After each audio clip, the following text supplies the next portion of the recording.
दोस्तों, अगर आपने इस सीरीज के पहले 2 एपिसोड नहीं देखे तो लिंक डिस्क्रिप्शन और कमेंट में जाकर पहले वो देख लें। अगर देख लिया है तो चलो शुरू करते हैं एपिसोड नंबर 3। एपिसोड के शुरू में हम देखते हैं माइकल अपनी न्यू टीम बना लेता है और उन सबको बताता है इंडिया में नकली पैसे कैसे आते हैं और कैसे वो डिस्ट्रीब्यूट होते हैं। दरअसल इंडिया में जाली नोट्स पाकिस्तान, बांग्लादेश और नेपाल से आते हैं और वो इसे एकदम डिस्ट्रीब्यूट नहीं कर सकते, तो वो छोटा छोटा अमाउंट कर पब्लिक में डिस्ट्रीब्यूट कर देते हैं। और शेखर उन सबको बताता है इसके खिलाड़ी कौन कौन है। वो सबसे पहले मंसूर की फोटो बताता है जो नकली नोटों के धंधे का बादशाह होता है, और उसका राइट हैंड जितेंद्र जोशी, जिसको मंसूर के लोग जीतू काका भी बोलते हैं। और ये मंसूर का मेन डिस्ट्रीब्यूटर बिलाल है और वो बोलता है हमारा मिशन सिर्फ उन सबको पकड़कर अंदर डालना है। अब हम मेगा को देखते हैं। वो अपने बॉस से पूछती है जिन नोटों को मैंने रेस्टोरेंट से लेकर आई थी उनका क्या हुआ। ये सुनकर वो उसे बोलता है मैंने उसे NIA को भेज दिया है, वो लोग इस पर तहकीकात करेंगे। ये सुनकर वो उन्हें बोलती है मैं खुद उनकी तहकीकात करना चाहती हूँ, मुझे एक मौका दीजिए सर। तो वो उसे बोलते हैं ये हमारा काम नहीं है, मैं इसकी तुम्हें परमिशन नहीं दे सकता। ये सुनकर वो उनसे आर्गुमेंट करने लगती है तो उन्हें बहुत गुस्सा आता है। तो उसे बोलता है हम सिर्फ एनालिस्ट है, कोई जेम्स बॉन्ड नहीं, और उसे यहाँ से जाने को कहता है। अब हम माइकल को देखते हैं। वो एविडेंस ऑफिस को जाता है और वहाँ से काठमांडू में पकड़े गए नकली नोटों को लेता है, इन पर तहकीकात करना है बोल के।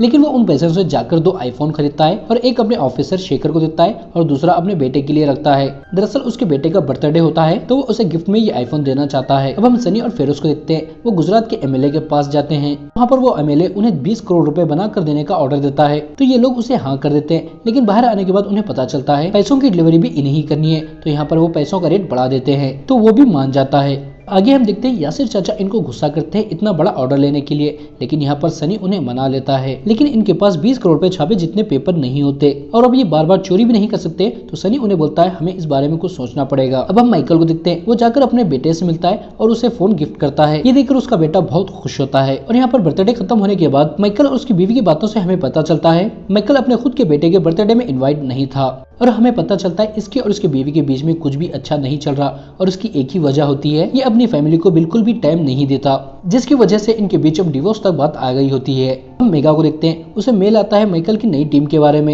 ये देखकर वो सीधा अपने बॉस के पास जाती है और उन्हें वहाँ पर उसे ट्रांसफर करने को कहती है। ये सुनकर पहले तो उसे मना करते हैं, मगर मेगा जब उनसे रिक्वेस्ट करती है तो वो मान जाते हैं। अब हम देखते हैं फेरोज और यासिर चाचा एक बूढ़े को लेकर रजिस्टर ऑफिस जाते हैं और उसके नाम से वो एक कंपनी खोलते हैं जिसका नाम वो MKG पब्लिशर रखते हैं, जिसमें वो मैगजीन और मोबाइल टेक्टरी सब छपाएंगे। और अब ऑफिस में काम करने के लिए बहुत सारी लड़कियों का इंटरव्यू लेते हैं और उनमें से एक लड़की को चुन लेते हैं जो USA के एक्सेंट में इंग्लिश में मस्त बात कर रही होती है।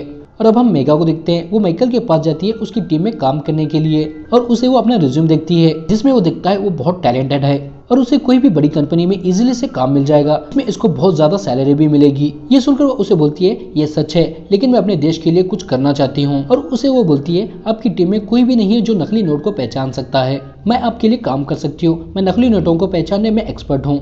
तो माइकल उसे एक 2000 की नोट देता है और उसे चेक करने को कहता है ये असली है ये नकली है। उसके फोन में एक ऐप होता है जिसका नाम CT 600 होता है और वो उसमें चेक कर उसे बताती है ये नोट नकली है और इस नोट को काठमांडू में जब्त किया गया था। ये देखकर माइकल उसे इम्प्रेस होता है, उसे हायर कर लेता है। और हम देखते हैं फेरोज और अनीस पेपर खरीदने के लिए जाते हैं बिजनेस डायरेक्टरी बनाने के लिए, और वहाँ पर उसे वो खरीद भी लेते हैं। अब हम मेगा को देखते हैं। उसे रेस्टोरेंट में मिली 500 के नोट को लेकर माइकल के पास जाती है और उसे वो नोट बताकर उसके ऊपर तहकीकात करने की परमिशन मांगती है। और वो उसे बोलती है इसे एक छोटी सी प्रेस में बनाया गया है, तो मुझे जिस रेस्टोरेंट में ये नोट मिली थी तो मैंने उसके आजू बाजू के सारे प्रेस की लिस्ट बना ली है और मैं वहाँ पर जाकर तहकीकात करना चाहती हूँ। लेकिन माइकल उसे यहाँ पर मना करता है और उसे बोलता है होगा ये छोटा मोटा कोई आदमी जो खुद ही पकड़ा जाएगा, तुम सिर्फ मैसूर को पकड़ने का सोचो और कुछ भी नहीं। इतना बोलकर यहाँ से वो चला जाता है। लेकिन उसके जाने के बाद मेगा उसके डेस्क में से उसका सिल लेती है और वो तहकीकात के पेपर पर मारती है। वो उसे लेकर पुलिस स्टेशन जाती है और वहाँ के कांस्टेबल को बोलती है हमें ऑर्डर मिला है सारे प्रेस को चेक करने का। तो अब वो बहुत हाई ऑफिसर रहती है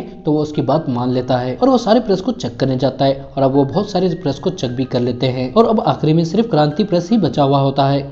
तो ये लोग वहाँ पर जाने लगते हैं और यहाँ पर फुल मजे में पैसे छाप रहे होते हैं। लेकिन यहाँ पर यासिर चाचा देखते हैं प्रेस के पास पुलिस आई है। ये देखकर वो डर जाते हैं और सनी को सारी मशीन बंद करने को कहते हैं। लेकिन यहाँ पर नोटों का सिर्फ एक ही तरफ का हिस्सा छपा हुआ होता है और दूसरी तरफ के थोड़े ही छपना बाकी होते हैं। तो तब तक बाहर जाकर सनी उन्हें संभालने को कहता है। इतने में वही लोग यासिर चाचा को फोन करते हैं और प्रेस खोलने को कहते हैं। तो यासिर चाचा उन्हें बोलते हैं मैं घर पर हूँ, ठहरो 2 मिनट में आ रहा हूँ। और जब वो इनके पास आ जाते हैं तो ये उन्हें प्रेस खोलने को कहते हैं। तो यासिर चाचा उन्हें बोलते हैं मैं ऐसे नहीं खोल सकता, अपने बॉस के परमिशन के बगैर। ये सुनकर ये लोग इन पर फोर्स करते हैं और बोलते हैं अगर तुम नहीं खोलोगे तो हम ही खोलेंगे। इनकी बात सुनकर यासिर चचा शटर को स्लोली खोलने लगते हैं और यहाँ पर अंदर अब उनके सारे पैसे प्रिंट हो जाते हैं। तो सनी और फिरोज ऐसे तैसे कर सारे पैसों को ऑफिस में ले जाते हैं और वो भी वहाँ पर ही बैठ जाते हैं। लेकिन मेघा को अंदर आने के बाद उसे डस्टबिन के पास कुछ कटे हुए पेपर दिखते हैं, तो वो डस्टबिन के पास जाने लगती है। ये देखकर वो दोनों परेशान होते हैं क्योंकि डस्टबिन के अंदर इनके कटे हुए जाली नोट होते हैं। ये देखकर सनी एक पाना लेकर मेघा के पीछे जाता है, लेकिन जब तक मेघा डस्टबिन के पास पहुंच जाती उसे माइकल का कॉल आता है और वह उसे बगैर पूछे उसका सिल लेने के लिए उसे बहुत गुस्सा करता है और फौरन वापस आने को कहता है। तो वह डस्टबिन को चेक करे बगैर ही यहाँ से चली जाती है। उनके जाने के बाद वो चैन की सांस लेते हैं और फिर से काम चालू करते हैं और वो दिखते हैं वहाँ पर उनके नानो आए और उनके हाथ में 500 के बहुत सारी गड्डियां भी है। ये देखकर वो तीनों डर जाते हैं, लेकिन वो देखते उन्हें कुछ भी याद ही नहीं क्योंकि उन्हें भूलने की बीमारी हुई होती है। ये देखकर सनी शांत होता है और फिरोज को उन्हें घर छोड़ने को कहता है और अब हम देखते हैं माइकल मेघा को अपने ऑफिस में बुलाता है और उसे बहुत डांटता है और वो उसे बोलता है तुम आइंदा से ऐसा करोगी तो मैं तुम्हें फायर कर दूंगा। ये सुनकर मेघा उसे माफी मांगती है और उसे बोलती है आइंदा से ऐसा नहीं होगा। और अब हम देखते हैं सनी और फिरोज पूरे 20 करोड़ तैयार कर लेते हैं और उन पैसों की डिलीवरी देने जाने लगते हैं, लेकिन रास्ते में उन्हें पुलिस पकड़ लेती है। तो वो उन्हें रिश्वत देकर यहाँ से निकल जाते हैं और वो पैसों को पहुंचा देते हैं, जिसके बदले उन्हें बहुत सारे असली पैसे मिलते हैं और वो इस बात से बहुत खुश होते हैं और क्लब में पार्टी करने के लिए जाते हैं और वहाँ पर वो खूब मजे करते हैं। लेकिन जब वो प्रेस को वापस आते हैं तो वो देखते हैं उनके नानों को सब पता चल गया है और वो उनसे बहुत नाराज होते हैं और उन्हें बहुत गुस्सा कर यहाँ से निकल जाने को कहते हैं। इस बात से सनी और फिरोज बहुत दुखी होते हैं और यहाँ से जाने लगते हैं और ये एपिसोड यहाँ पर खत्म हो जाता है। आई होप दोस्तों आपको ये वीडियो पसंद आया होगा और आप इसका अगला पार्ट देखना चाहते हैं तो कमेंट में नेक्स्ट एपिसोड टाइप करें और जाते जाते वीडियो को लाइक करें और चैनल को सब्सक्राइब कर हमें सपोर्ट करें। वीडियो यहाँ तक देखने के लिए आपका थैंक यू सो मच।